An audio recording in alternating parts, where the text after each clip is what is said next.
Hola, ¿cómo están? Queremos darle un pequeño adelanto de las cosas que vamos a estar hablando durante este mes en la iglesia. Entonces, Ari, ¿qué te parece a ti si empezamos a contarles justamente el primer tema? Son cuatro temas que vamos a estar conversando y el primer tema justamente se trata sobre el estrés. El estrés, si preguntamos y levantamos la mano, ¿quién está estresado? Todos en algún momento, justamente en estos tiempos donde vivimos acelerados, con mucha carga laboral y muchas cargas de distintos tipos, y es algo que realmente está afectando a toda la población. Y cuando digo toda la población, quiere decir también las personas de la iglesia. Exactamente, a veces creemos que el cristiano no tiene por qué estar estresado o no tiene por qué vivir preocupado y ciertamente podemos decir que es algo que es verdad, pero no podemos llegar al punto de decir que como soy cristiano no puedo estresarme o no puedo sentir tal sensación por las cosas que están pasando en mi vida. Entonces no debemos de silenciar eso de ahí, sino que debemos hablarlo, porque la verdad nos hace libres. Entonces cuando nosotros ponemos la voz a eso y confesamos nuestros pecados, y le decimos al Señor lo que estamos viviendo y lo que estamos pasando, Dios hace las cosas, Dios abre el camino y Él nos lleva a una solución. Recordemos que de igual en la vida siempre vamos a tener preocupaciones, va a haber estrés, va a haber cosas que de pronto nos lleven a nuestro nivel más máximo, más alto de estrés, pero en medio de todo eso está Dios, como en muchos personajes de la Biblia. Sí, sí, justamente. Pero antes de hablar de los personajes, nombraste dos palabras claves, que es silenciar y la palabra pecado, ¿no? Eh, Nosotros podemos tener ansiedad, nosotros podemos eh, tener depresión, nosotros podemos tener falta de sueños, andar irritable, pero estas son cosas que nos pasan y que justamente no debemos silenciarlas. Y una de las razones por las que a veces se las puede silenciar o por lo que los hermanos en la congregación podemos silenciarlas es porque que van a pensar que estoy en pecado, ¿no? Exactamente. Y bueno, son tantas aristas que hay que tener en cuenta, porque si vamos a los personajes en la Biblia, que, bueno, existen tantos personajes en la Biblia que tuvieron muchas emociones y dentro de esas emociones algunas pudieron ser patológicas. Tenemos el caso, por ejemplo, de Elías, que Elías está huyendo, lo querían matar Elías y en medio de eso él estaba tan abrumado que deseó la muerte, ¿ya? O sea, tuvo algo que en medicina se conoce como ideación suicida. Pensó en la muerte, pidió la muerte, ¿ya? Y él no estaba en pecado. Tenemos David se sintió también amenazado, lo estaban persiguiendo también para matarlo. Dice que la palabra, que el Espíritu de Dios estaba sobre él cuando él tocaba el arpa y Saúl sintió celos de él, que luego lo quería matar y él tuvo que huir a una cueva y su alma estaba afectada, sus emociones estaban muy afectadas. Ya tenemos el ejemplo de Job también, que Uno de él, los más conocidos, uno de los Job. más conocidos, que obviamente cuando se afecta el cuerpo, también se afectan las emociones. Y él estaba bastante, bastante mal emocionalmente. Entonces tenemos ejemplos claros en la Biblia y si nos vamos al ejemplo máximo, justamente Jesús. Jesús cuando estaba en la cruz se sintió solo. ¿Ya? ¿Cuántos nos hemos sentido solos? Por ahí levantamos la mano.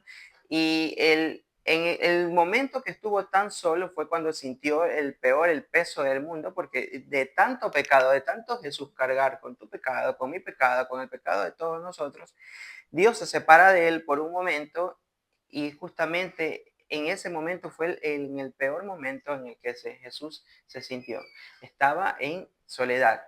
Entonces, si vamos a la Biblia, tenemos un sinnúmero de ejemplos. Si esos personajes están en la Biblia, ¿cuánto más usted, nosotros, no hemos pasado o no estamos pasando por estos momentos? Claro, por eso es importante hablar sobre este tema, porque si siempre digo algo, cuando algo está en la Biblia no pasa, la Biblia no se expira, la palabra de Dios es eterna y es para siempre.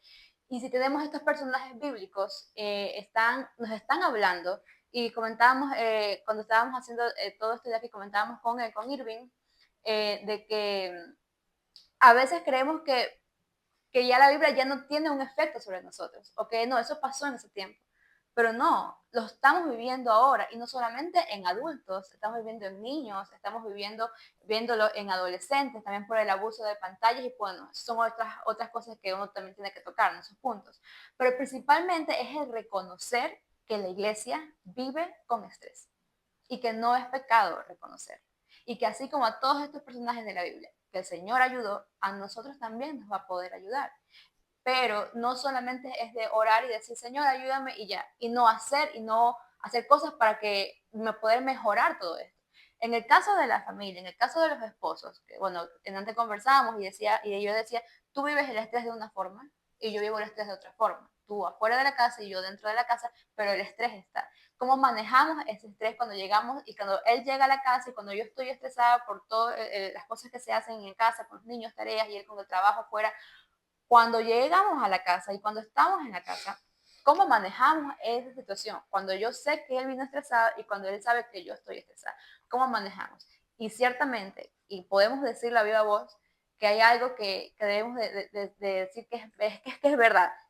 Un matrimonio se sostiene fuertemente cuando Dios es el centro, porque muchas de estas cosas no pueden mejorar sin la ayuda del Espíritu Santo.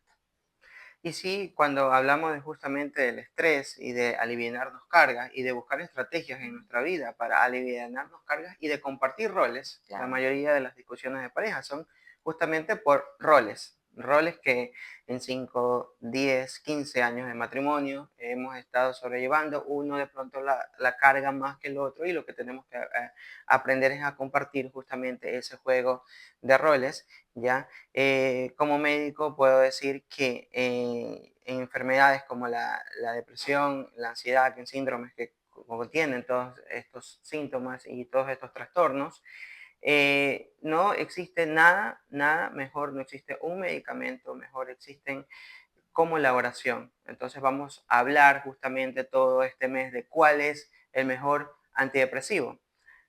Tengo pacientes que le descargamos medicación y que le recetamos un medicamento para que mejoren su estado del ánimo, para que le eleven las cantidades de lo que tenga que elevar, y eso se los voy a explicar después o en consulta, en el cerebro, ¿ya?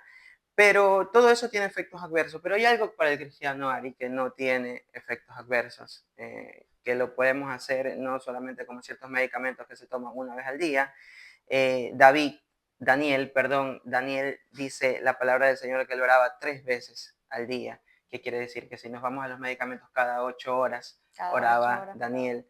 Entonces la oración es justamente el mejor antidepresivo, el mejor ansiolítico, el mejor estabilizador de ánimo, el mejor somnífero, quiere decir el mejor medicamento que nos pudiera hacer dormir y descansar. Y justamente quiero compartir uno de los pasajes que vamos a estar tratando este mes en el libro de Filipenses 4, la primera línea del versículo 6 dice, no se preocupen por nada, en cambio oren por todo. Entonces le vamos justamente a hablar del mejor antidepresivo. Quizás unos lo necesitamos cada 8 horas como Daniel, quizás otro cada 12 horas, pero lo importante es que por lo menos cada 24 horas armemos nuestra rutina para incluir dentro de nuestro plan la oración.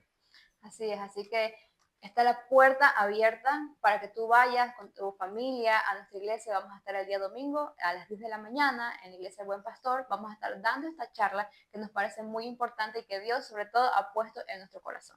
Así que pueden ir, por favor, es totalmente gratis y nosotros queremos compartir todas estas cosas que el Señor, por medio de las pruebas, nos ha enseñado. Porque el hecho de que seamos cristianos no significa que seamos perfectos, es totalmente lo contrario. Necesitamos siempre de Dios y de Cristo para continuar. Durante este mes, justamente como decía, vamos a estarles dando las primicias, así que por favor los esperamos, aprovechenla.